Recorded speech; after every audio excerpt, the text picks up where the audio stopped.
Bienvenue dans AnecPod, un podcast où les figures du sport ne parlent pas que de victoire, mais de vision, de résilience et de choix qui ont marqué leur vie. Des récits puissants à la croisée du terrain, de l'éducation et de l'investissement. Ceci est un rendez-vous mensuel conduit par Junior Moutoumene. Parce qu'au-delà du terrain, ce sont les choix de vie qui forgent les vrais champions. Et pour incarner ces mots, l'invité du jour est... Hi, Neil. How are you, my friend? You okay? I'm okay. Thanks very much for coming. No problem. You're more Very than happy welcome. to see you. Sorry, you've caught me on the way to training today, so I don't normally just dress like this on my days off or anything, just to clear it up. No worries about that. Yeah, all good. So I would like really to express my gratitude. You coming, I know you're very busy. So welcome to AnecPod. And as you know, we'll be speaking about education and investment. So we'll be picking up a bit of your brand in terms of the your experience, what you've experienced during your career.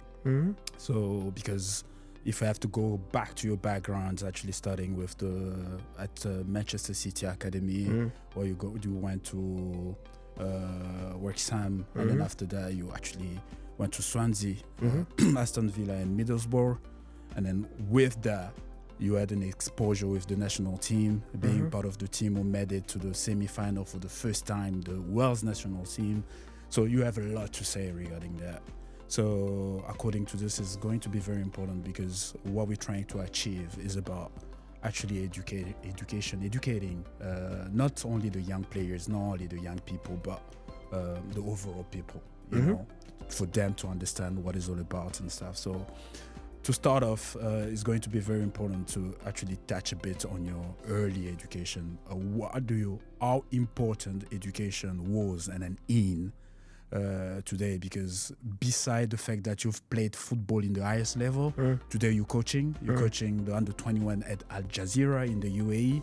So what can you say about the importance of education when you were playing and then today as you're actually going along with your journey? So firstly, thank you for having me on. I wanted to come on because the subject is really important. I think a lot of people need this. They need to hear it. What's good is these conversations are starting to happening. Clubs are now taking a look at this. Unions, especially back home in the UK, the PFA, are taking a look at these things and introducing more. And I think one of the greatest things about this region is the players still continue on to university. So one of the biggest things about back home in Europe, which is my problem with education and football, is they become a professional from 16 technically, or a YTS, a youth system that we call it back home. Some players, I don't know if you're back in France, you could be in Clairefontaine from a very young age if you're very good. So it continues, you finish your GCSEs, then you sort of do a BTEC. Everybody normally does sports science or something like that because you're in football or physiotherapy or something along them lines.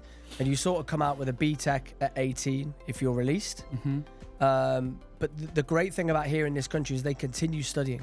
So I've got boys now even 20, 21, 22, 23 still doing university in the day. And obviously we train in the night because of the weather here in this region. So a lot of them, even when they maybe don't have a career after the age of 21, which is the big drop-off. I think they talk about 1% of people are playing after 18. And of them people playing then, it's only 1% still playing after 21, 22. Because clubs tend to keep you around. Maybe he's going to be good enough, maybe not. Maybe they go on loan, they come back. And some people stop that education from the age of 18 instead of continuing. And then I think they get to 21, 22 and they go, oh no, what am I going to do?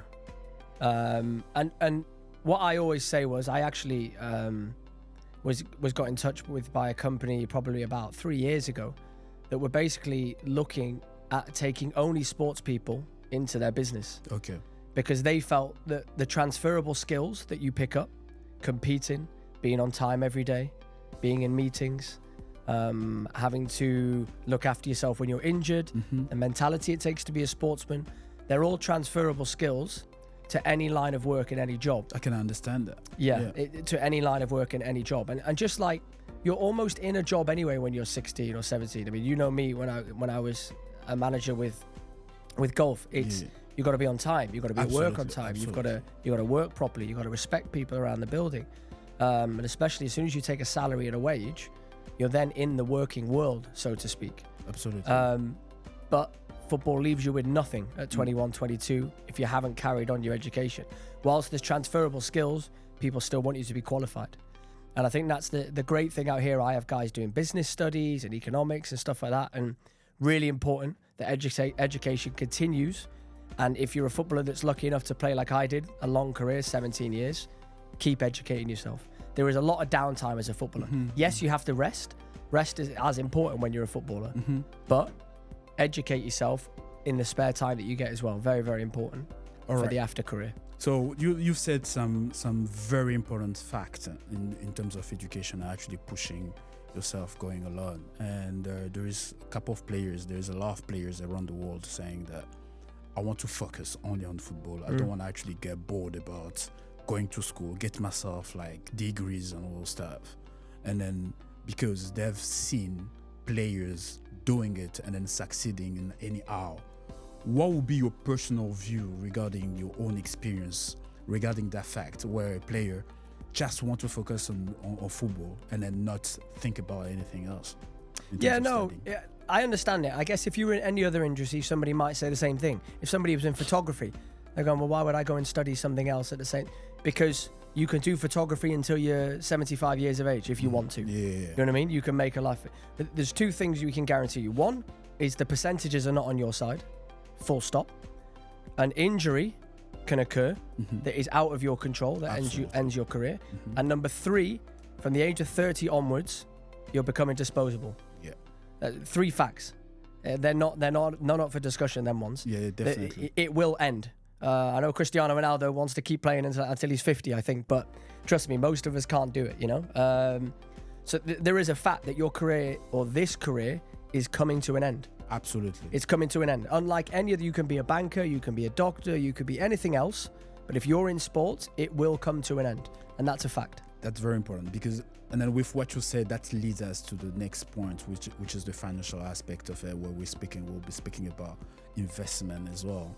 So, and then according to this, there is a financial literacy, like how many players are actually exposed to it, and then it's regarding, based on your own experience, how did you realize and when that it's very important for me to invest? Because, like as you said, there is a hand anyway. Yeah. Because the reality is, like, with what I've actually picked up doing my research, like as you played in the Premier League, there is no key factor in terms of number, but like organization like X-Pro actually saying that plus minus 60% of players playing in the Premier League, they actually declare bankrupt 5 years after retirement. And which is debatable because, like, the PFA chief, which is Gordon Tyler, funny enough, you have the same name, actually disputed that, and then actually for him is actually much less, like between 10% and 20%. So there's a lot to say regarding that. So, but on your own capacity, on your own experience, how did you realize that was the key, and then when was it? Yeah, so there's two factors here. One, the thing with Gordon Taylor is one of the biggest results of bankruptcy is divorce, actually. The statistics of people getting divorced within 3 to 5 years of ending their sports career is extremely high. And I think that's because, again, you have to become a different person in the world. You're no longer who you were before. You become a different person. Maybe that doesn't work in the relationship.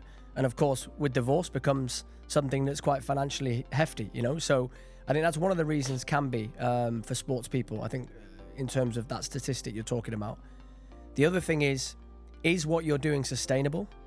So you have to think about that from a very, very early age. So in my last few years, when I knew I was coming to the end, I go, right, okay, what does it cost me a year to live? Definitely. As a family, right? My kids go to school, holiday, clothing, food, bills, if you've got a mortgage, if you've got car payments, all of them things. How much does it cost you a year to live? Because when that contract finishes, you're done. Yes, you might get another job. I've had jobs since I finished playing football. But don't count on that. Count on the fact that, okay, it costs me this much a month to live, like any normal human being has to do, right? In the world. Absolutely. How much does it cost me? What can I spend? And if I keep spending at that rate, or it has to keep going up. So for instance, my kids' school fees, every time they get older, it gets more. you know what I mean? They have exam fees now, stuff like that. So plan for worst case scenario and then leave yourself with a little bit extra is what I would always say. For a rainy day, something happens. The car breaks down, house problems, the market goes wrong, and we can talk about housing and stuff like that as well also. But plan to be able to do something sustainable. Because once the money stops coming in, if it keeps going out at the same pace, you're going to leave yourself in that situation you talk about with the statistics where I can't keep this up. Yeah, definitely. And also, one thing I always did, I mean, you're actually probably talking to the right person here, because from a young age, I was very conscious of money. And I think that's the way my parents, even when I turned 16, my parents made me pay to stay at home. Oh, nice. But when I left home at 19, they give me all the money back. Because they said, we were just teaching you, right? How to pay. You have to pay to live at home. You have to pay for you. Yeah. So they said to me, you have to pay. And I'm going, well, I only get £60 a week and you're taking money off me, And I have to get the bus and I have to, don't buy them new trainers then. Yeah. Okay, fair enough. Learning lessons. Good. And then when I eventually moved out, they give me the money back. It might have only been £3,500, something like this. But they're going, a lesson was taught, you understand? In terms of, no, you have to learn now. And so I think that's something I learned quickly from my parents. Your financial advisor will be very, very important. If you go on to make really good money, you play in the Premier League or you play high up, your financial advisor will be very, very important. Learn about tax, I would say. Learn about tax. Learn about what you have to pay, when, why, where tax exists, whether it's in your cars, whether it's in your food, whether it's everything that you do. Learn about tax, because a lot of people, okay, Wayne Rooney earns £200,000 a week. He's not. He's not taking home £200,000 a week. Yeah. That has to be clear for everybody to understand. I know it's been documented recently. He earns 17 million a year. He didn't take home 17 million a year. Yeah, definitely. He took home 8.5. Yeah, maybe not. So again, when you're going off net worth and what people are worth, it's a lot less than what you think. Because obviously you pay tax depending on where you're playing. Absolutely. Because you've been exposed to the Premier League and then you know more about it, and then actually even based on the research I've done, only few actually earn on the top tier wages, like between 150k to 200k, but most of us actually around 15 to 20 or anything like that. And then of course that amount is not what they're taking out, because there is taxes, there is agent fees, and then there's a lot going on, and then only few actually you need. And then for African players, for example, they need to face even more situation where there is a cultural aspect and then the social image, because for a footballer you need to do this and that, and which is very important to highlight those facts to younger generation. No, you're right. I'd never forget, I played with the player Jefferson Montero, winger, fast, good player. Swansea, did really, really well. And I would always find him asleep in the car, Junior, like 10 o'clock in the morning. Wow. We're going into training. So Junior, I said to him, Jeff, get out of the car. What's going on? He's been sleeping, obviously. I said, why are you sleeping? He said, I'm on Zoom calls all night, because back home in South America, I'm looking after a hospital, a school, my family, my cousins. Yeah. So when he was injured and he was really down because he wasn't getting appearance fee and he wasn't making more money, then you start to understand what you're talking about there, the social aspect, the weight on people's shoulders. You can't choose your family, unfortunately. And that's a big problem for players sometimes. You can't choose your family. Mum wants a house, dad wants a house, sister wants a car, this, that, and the other. And again, that's why you have to keep track of how much life is costing you. Absolutely. So otherwise it's going to catch up with you. And that's really important. So hopefully a good family helps you. But what you're talking about, I know it as well with a lot of African players, big responsibility on their shoulders. You're almost like a money pit or a money well for people. People give you wrong advice financially. People tell you about the wrong investments. That happens a lot. I think it's really important. And the other thing you come on to, and I always talk to young players about it, I did with the Welsh national team, comparative success. If you start getting into that fight, you're in trouble. He's got a better car than me. He's got a nicer watch. He wears better clothes. His house is nicer than me. His girlfriend looks better than mine. His kids go to a better school than me. You go down that road, you're in big trouble. You're in big trouble as a human being. Forget about being a sports person. I think it's good advice for any young people. Don't try and keep up with the appearances, because in years down the line, you're going to look back and go, that was very, very silly. Absolutely. And I think that's very common for footballers. Unfortunately, a lot of the time, you have to go through it to understand it. It's very hard to tell somebody, don't buy the Ferrari at 23 years of age. Do you know what I mean? Yeah, but every 23-year-old wants a Ferrari, right? Absolutely. You do.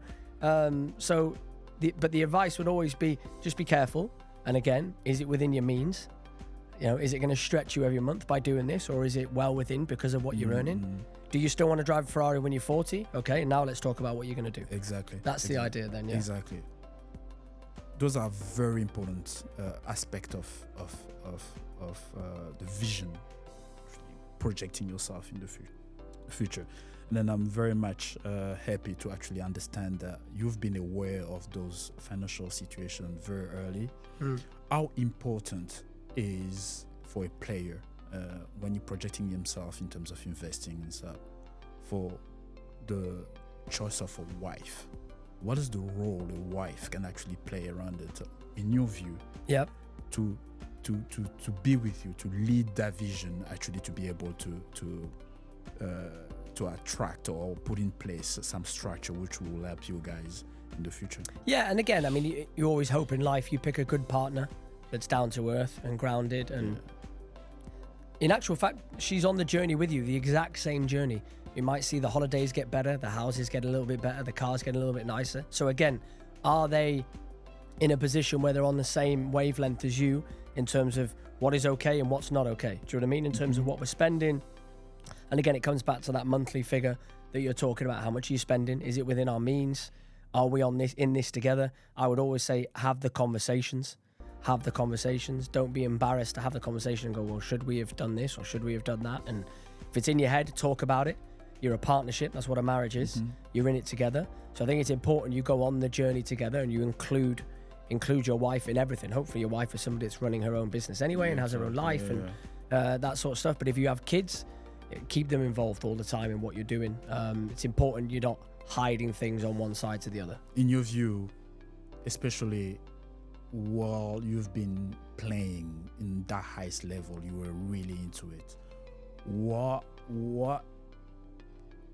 do you think? What were you having in mind in order for you to actually think that amongst all the investment that can be, this is, for me, on that time, was the smart investment a player can do? Yeah. Okay, so for me, and I don't know if this was necessarily right, what I did. Okay. But I said that by the age of 35, I want no debts. Right? So I want no mortgage, I want no car payments, no debt. I don't owe anybody anything at the age of 35.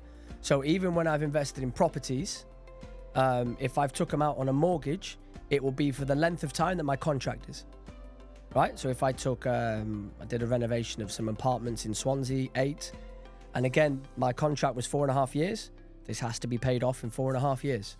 Right? So I always did it like that. Same thing. When I went to Villa, same thing. I bought a house in the Midlands. This has to be paid off within the 4.5 years. Right? So, and again, I know that by the end of that term, no matter what, I'm not going to have payments every month that I can't make. Do you understand? So I don't get to the end of my contract and I can't make that payment. And I think that's really important. Now, other people will say, no, you should leverage. Leverage, let the rent pay your mortgage.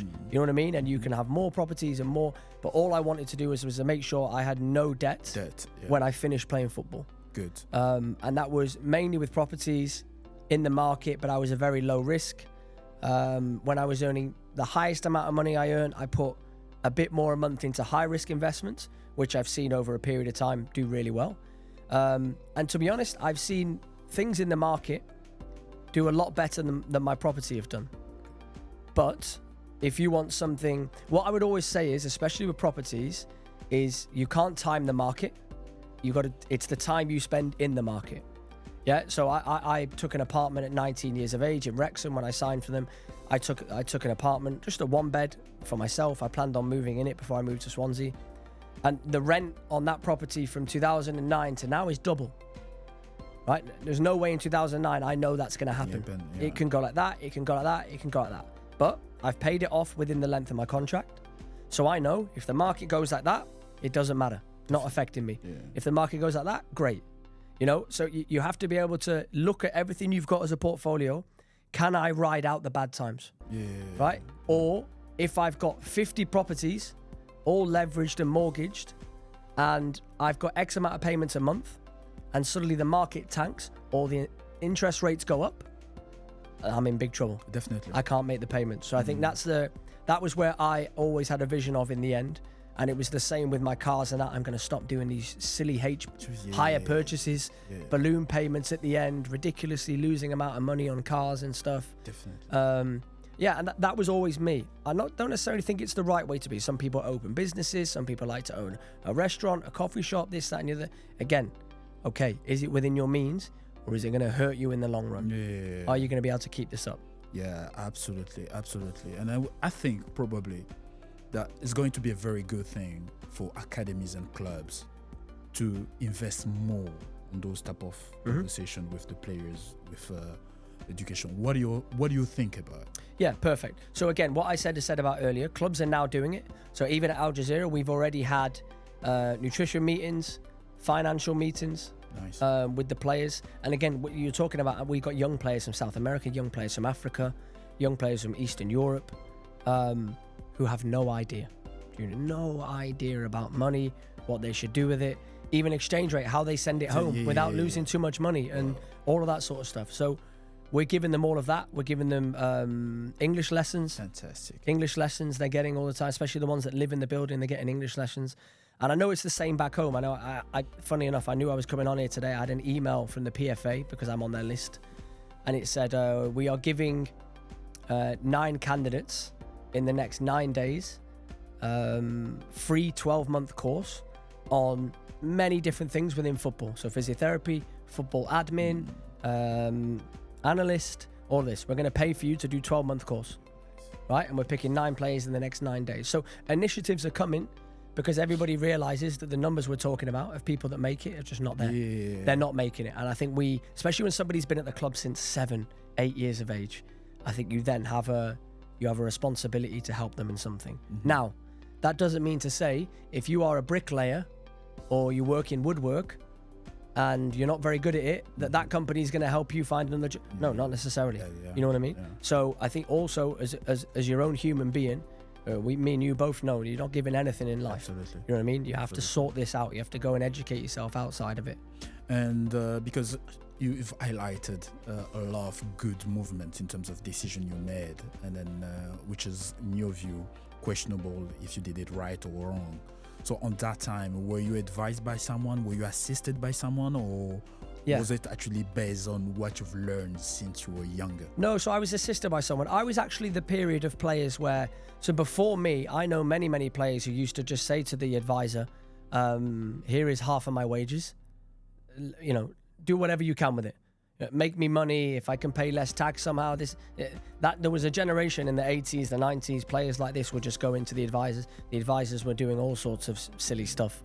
And then in the end, you turn around and you go, where's my money? Yeah. You know, my generation now, we know a lot more about where the money's going, investments. And to be honest, the advisor I've had him for 20 years. He always said, it's up to you. Are you low risk? Are you medium risk? Are you high risk? Yeah. Some players I work with, extremely high risk. Absolutely. Yeah, they're extremely high. And it's paid off 17 years later. I said, that's not me as a person. It's not me as a person. It's not who I am. I want to be at 35. I want to have an income from what I've invested in that covers what costs me monthly. Absolutely. That's it. Absolutely. Plain and simple. Some other people will say, well, I was more high risk and now, you know, I've got more money and I've done this, that and the other, but it's just who I am as a person. You know, you have to follow that a little bit. Thanks very much. I think we've covered a lot in terms of actually pushing the young kids and then everybody else, not only the young kids, to understand better, to understand the reality in football, to understand the risk as well, because the career is short, and then especially when you're having high income, it's actually linked to a short career. So it's very important to actually think about those things. I would like to thank you very much for your time. Really appreciate it, and then I'm very proud of the career you're having, like being a player now in the coaching. So what would be the last advice you can actually give to everybody that will be watching the podcast? I think the main thing for me would be is to, if I'm talking about making a football career, or financially or something like that, I think financially live within your means. I think that's very, very important that people don't get, with playing a good football match, run side by side with your ego getting filled up, right? You do really well, the crowd shout your name, you're earning good money, you go and get in your nice car, all of this stuff. As soon as that football career ends, it's gone. It's gone, right? And all of that stuff that put you up there is not there anymore. One coach said to me a great line when I was young. He said, make sure your head is where your feet are. Right? Very good. Very smart. And he was actually having a go at me because I played for the first team, and then I had to play a youth game, and he thought I was a little bit disinterested in playing the youth game because maybe I think now I'm a first team player. And he said, make sure your head are where your feet are. Right? So don't think too much about the past. And I can go back and tell you I did some stupid things with money, stupid nights out, cars I wish I hadn't taken, this, but you have to go through the experience to be able to have this conversation with people. But the main thing I would say, if I'm going to talk to people, keep your circle small and make sure it's good people. Because there's, and I tell it to my team, there are engines and anchors in your life, right? People that will help drive you forward. Find out who the anchors are, because they're the ones that are either going to take your money or stop you having the career you want to have. Definitely. So figure all that out, and then, just be a good person, my friend. It always helps, doesn't it? Thank you very much, Mr. Neil Taylor. Top man, mate. I really appreciate it. Have a good one. Great to see you. Thank you, mate. Thank you very much.